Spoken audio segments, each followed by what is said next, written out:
Assalamualaikum warahmatullahi wabarakatuh. Selamat siang, salam sejahtera untuk kita semua. Salam rayu, salam untuk saudaraku yang ada di Indonesia maupun yang ada di luar negeri. Semoga damai selalu dan yang sakit mendapatkan kesembuhan yang cepat dan yang beraktivitas mendapat rezeki yang banyak dan berkah. Terima kasih.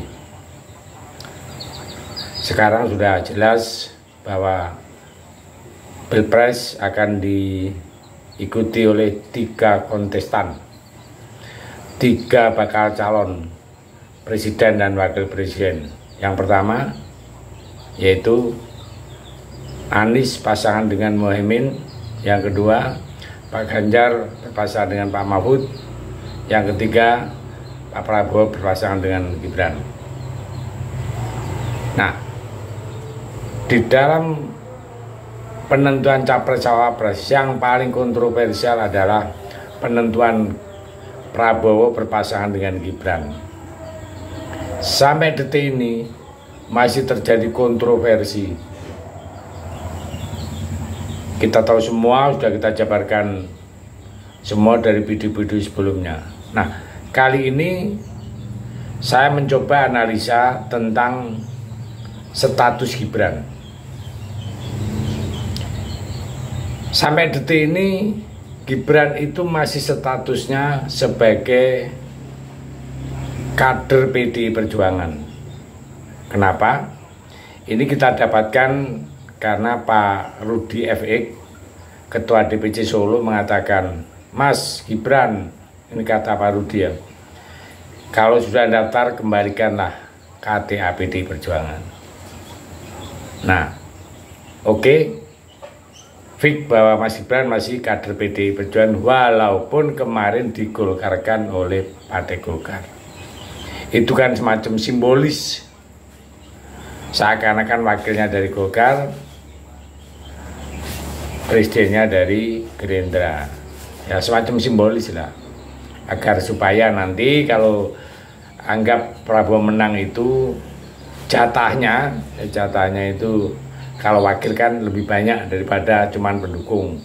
Itu hitung-hitungan kue saja ya. Walaupun secara isi ternyata Gibran masih KTA-nya PDI Perjuangan. Kembali kita mau analisa ya.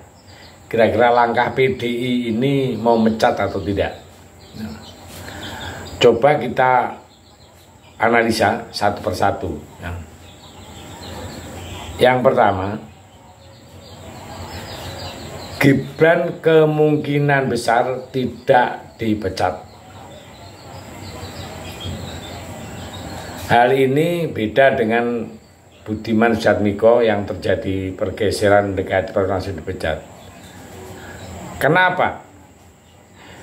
Karena dampak pemecatan itu akan berefek panjang. Kita ambil contoh, anggaplah misalnya pasangan Prabowo Gibran itu menang.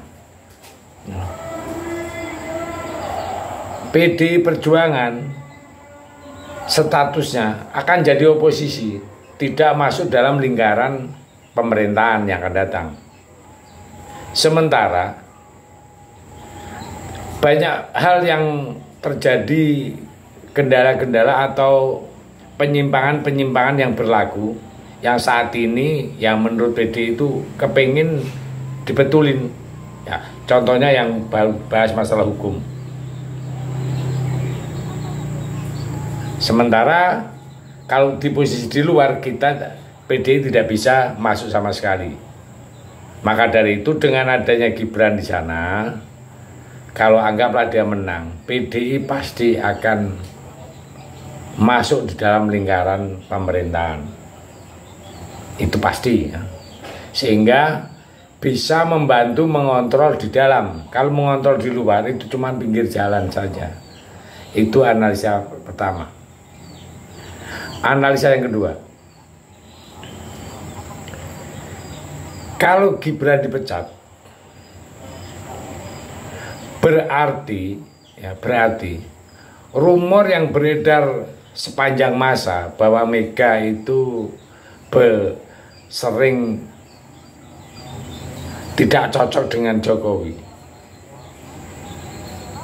Nyata adanya, sementara kedua tokoh tersebut ini sering menutup-nutupi gitu. Maka dari itu berusaha keras untuk ditutupi karena Bu Mega itu menganggap Pak Jokowi itu kayak anak kandungnya sendiri. Sehingga apapun pahitnya itu akan ditelan sendiri. Maka dari itu dengan analisa ini kemungkinan besar tidak dipecat. Ya.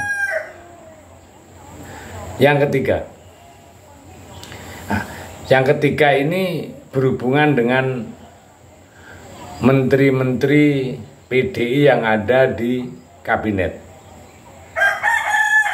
Kalau Gibran dikeluarkan dari PDI, konsekuensinya yaitu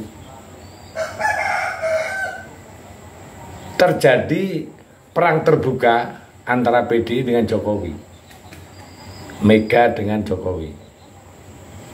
Kalau sudah perang terbuka, masa menterinya nggak ditarik? Apa kata dunia?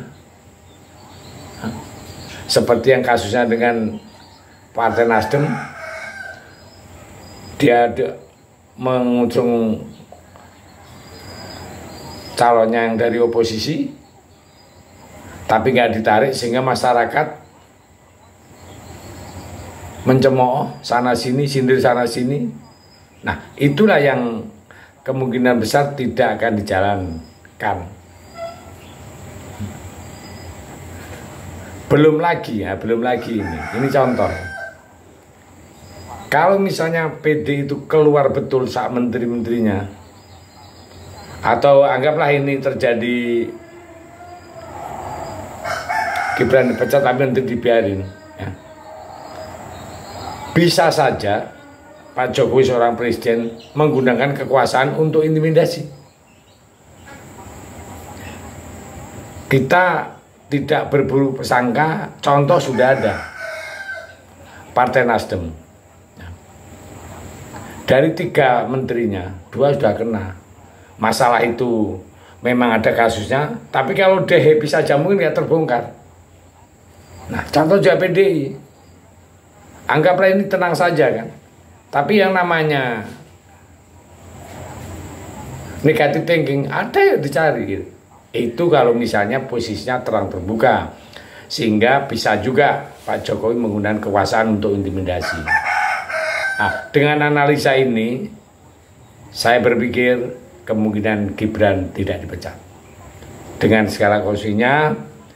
Dan yang keempat, menurut saya Bu Mega adalah negarawan sejati. Sepahit apapun, dia tak ingin membuat gaduh negara ini. Kalau sampai terjadi perang, dalam arti dipecat dan terjadi perang terbuka, tahu sendiri orang-orang PDI bereaksi. Maka dari itu kita harus salut dengan Bu Mega. Dia dengan tenangnya menghadapi ini walaupun kita tahu rasanya di hati ini.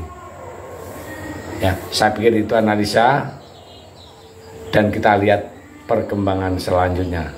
Terima kasih. Merdeka.